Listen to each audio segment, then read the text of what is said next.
I don't know about you, but I like RGB lights. In my mind I manifest it.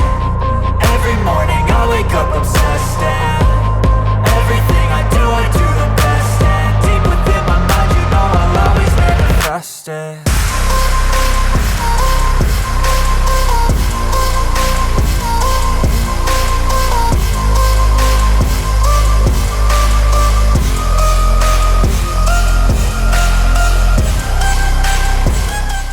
Hey everyone, I'm Matthew and welcome to the Married with Tesla's YouTube channel.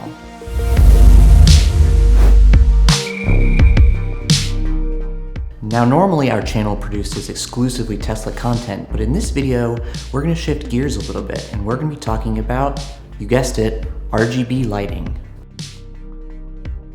Now what you saw on the Tesla was a system made by a company called XKGlow. The system itself is called XKChrome, and what we did was a custom installation. Now they do offer kits for specific vehicles, but it's usually 3 or 4 lights and you're kind of limited in what you can do. But if you design the system yourself, it's pretty much infinitely scalable. You can add as many lights as you want to the system, and that's really the better way to do it. So the XKChrome system consists of 4 main components. The first one is the system controller. Now they make 2 variations of system controllers. They make a 12 volt controller and a 5 volt controller. And in the 12 volt case, they actually make a large version and then a smaller version. The reason that they have 2 different voltages is some of the lights are 5 volts, some of the lights are 12 volts. In pretty much every installation, you're gonna need at least one of each. The first type of lighting that you can add to the XKChrome system is the fiber optic lighting. Fiber optic lighting is what you saw going across the dashboard in the Tesla. It's basically just a clear plastic tube that attaches to the end of what they call an LED head to provide the lights. Now the great thing about the fiber optic cables is you can pretty much tuck them in anywhere where you have a tight clearance in your trim. For this installation, we just decided to go with the dashboard because we really didn't know how good the fiber optic light would be and if it would fade over a certain distance or not. In this case, it actually ended up being quite bright and we didn't notice any fading. The fiber optic lights are also great for tucking in between door panels and center console panels, and really you can create some unique looks with it. The second type of lighting that they offer is just a standard LED strip lighting. This is what we used to do the underglow and the footwells. Now they offer this in 2 different sizes, in either 10-inch or 36-inch. We ended up using 10-inch because it fit the best. The third type of lighting that they offer for this system is what's called a 12 volt mini pod. This is essentially just a small little LED puck that can be used to put lights in tight spaces, especially spaces where it wouldn't make sense to put an LED strip or fiber optic cable. The best place for something like this, in my opinion, would be in your door cup holders. Now, as I mentioned earlier, they make 2 types of system controllers, 12 volt one and a 5 volt one.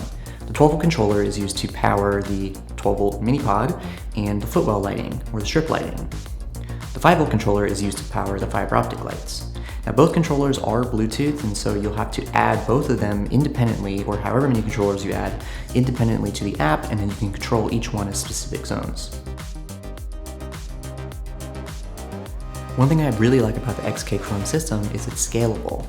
There are a couple of different ways you can do this. One, you can just keep adding more controllers and having more zones, or you can basically just chain lights together. And they also make these splitters where it goes from 1 connection to 3 connections, and you can stack them so you can add 12, 15 lights or whatever onto a single output of a controller.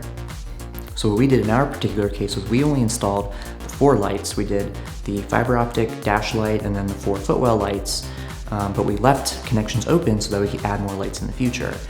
For the 5 lights that we did with the various controllers, it ended up being about $260, so that should give you an idea of the price point. Now I do want to say one thing about XKGlow in hopes that maybe they see this video and take some feedback off of it, but their website is not great. It took me quite a while to figure out exactly what I needed to buy to make this system work. Part of that is that they don't really say on their product descriptions what those products do, and a number of them don't have very intuitive names, and virtually none of them have any documentation. The 12 volt Bluetooth controller actually showed a picture of the controller, but they photoshopped out all the wire connections, so when you're looking at it, you have no idea what you need to interface with it or how many zone outputs the system had, because they had no description of it and they had no pictures of it. So at least at the time of filming, that was the case. If it's not anymore, thank you XKGlow for correcting that. And because of the lack of documentation and what's just available on the internet, part of this video is dedicated to going over all the components in detail that I used and explaining how they all connect together. Alright, what I want to show you here is why you should not buy a cheapo kit over the XKGlow kit. You can see here on this cheapo kit, and this is the fiber optic tube, and this is the LED head that provides the light. You can see the hole for the tube is about twice the diameter of the actual LED. So you lose a lot of light just by connecting it. And second, the fiber optic, it is separate than the carrier that you use to mount it in the vehicle. And so you lose a ton of light just from light bouncing around. And really what I've noticed is not only is the light super dim, but it only goes about maybe a third of the way before you start to get really serious brightness degradation. And it just looks quite awful. The XKGlow fiber optic is a single piece. Here is the tube, carrier, and the light. It's all one, so you don't lose light from that. And then this is the LED head that provides the light for the fiber optic. And you can see the tube goes in quite snugly, so you don't lose a bunch of light from the edges. Much better design. Alright, so everything on this table are all the components we're going to be using for this installation. I have this broken down into our 12 volt section, our 5 volt section, and then all these accessories. This is the 12 volt Bluetooth controller. And what this does is it provides power and data for your 12 volt lights. These are our footwell and underglow lights. And it provides a Bluetooth connection to your phone. You get 2 light outputs. And so these are separate zones. If you want all your front lights to be one zone, all your rear lights to be another zone, you can do that. These here are 1 to 3 splitters, which I already have on there. So that allows you to connect one splitter to the output and then connect up to 3 lights to the splitter directly, or you can add extension cables and you can just run lights in series basically until you run out of amperage. This is a 12 volt switch that actually comes with the Bluetooth controller, and then I've actually modified this, so I have a second one here, but I basically changed this so that the 12 volt switch, this is the supply from the car, 12 volt switch, this goes to the Bluetooth controller, and then this one goes to the second Bluetooth controller. So what is the second Bluetooth controller? This is the second Bluetooth controller.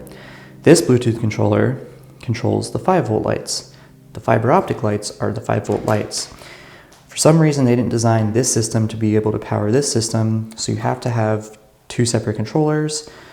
For your awareness, this is $100, this is $50. It's basically the same thing except the voltages are different and you only get 1 output. But just like this system, you can add splitters and extend cables and add lights to your heart's content. This will be connected to the fiber optic LED head with splitters for future expandability, and then the fiber optic head, as I showed earlier, connects to this fiber optic. So for powering it, this is a 12 volt to 5 volt converter.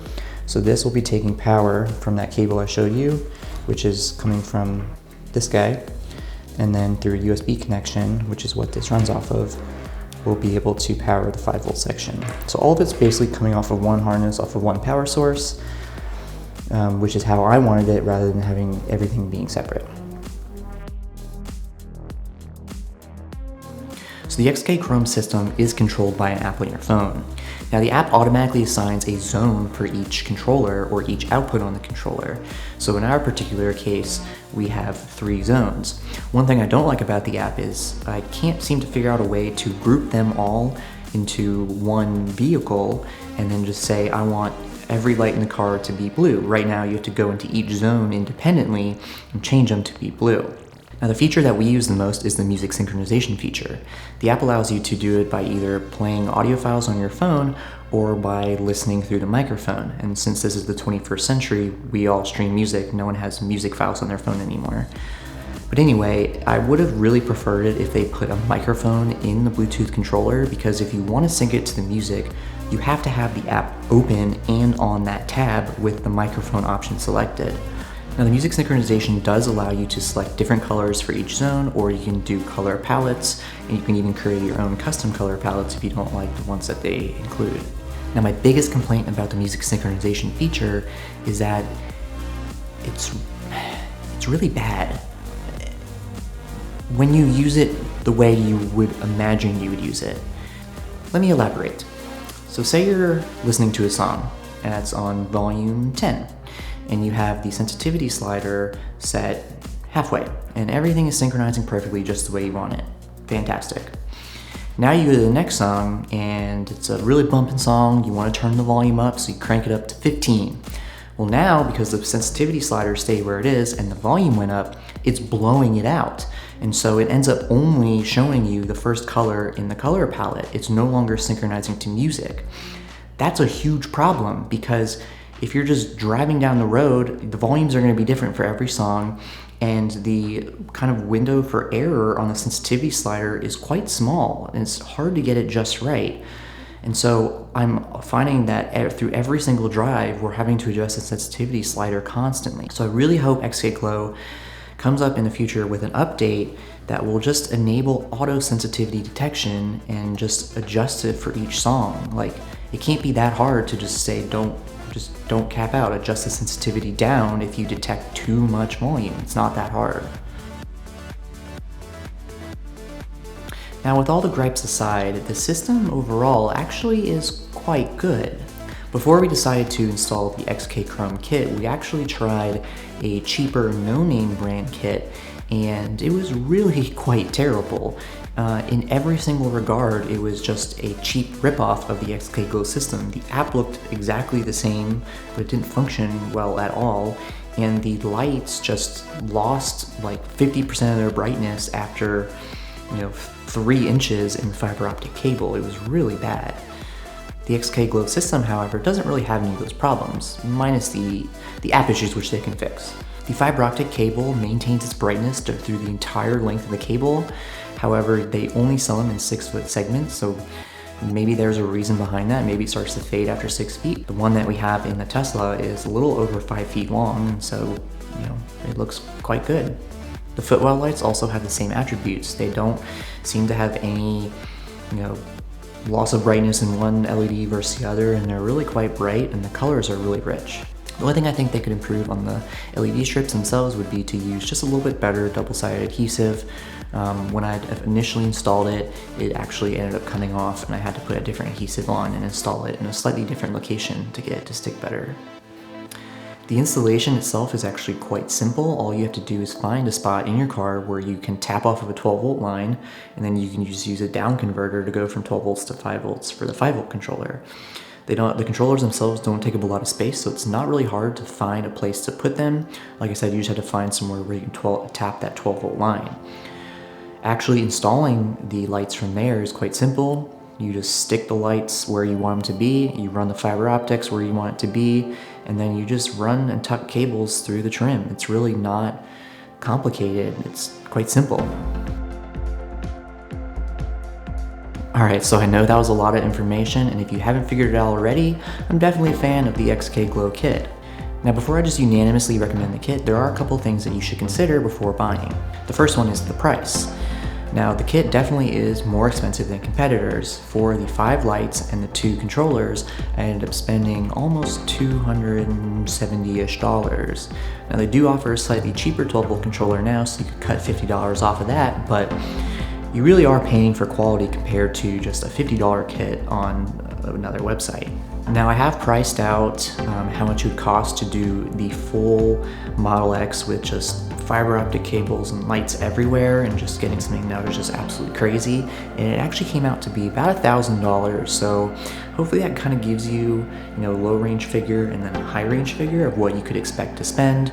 Especially if you're not comfortable doing the install, then you want to consider, how much would it cost to pay someone to install it for me. In terms of the installation, like I said, the installation really is quite simple. If you've ever popped a panel off of your dashboard or any part of your car, it's really not hard to do. Just, like I said, everything is sticky tape and then run cables. The only thing that might be a little challenging for some people is figuring out how to tap into the 12-volt line. But again, there's plenty of videos on how to do that. Or if you just know a friend who's a car person, they can certainly help you do it. I'm sure you're sick of hearing me saying scalability, but scalability is just an amazing feature of the system. We only bought the 5 lights because we weren't quite sure how it was going to turn out, but now that we know we love it, we can easily go add more lights to it in the future without having to undo and rewire everything. So despite some complaints about the app, which can be easily fixed in the future, the system overall really is quite good, especially if you're an interior lighting kind of person. Well, that's all I have for this video. If you decide that you want to create your own XKGlow system, I've included links to all the components that I've used below, as well as a couple additional ones that you can buy. Also, if you like this video, we would greatly appreciate a like and subscribe. Liking the video helps the YouTube algorithm recommend our videos to more people. Thanks for watching, and thanks for visiting Married with Teslas.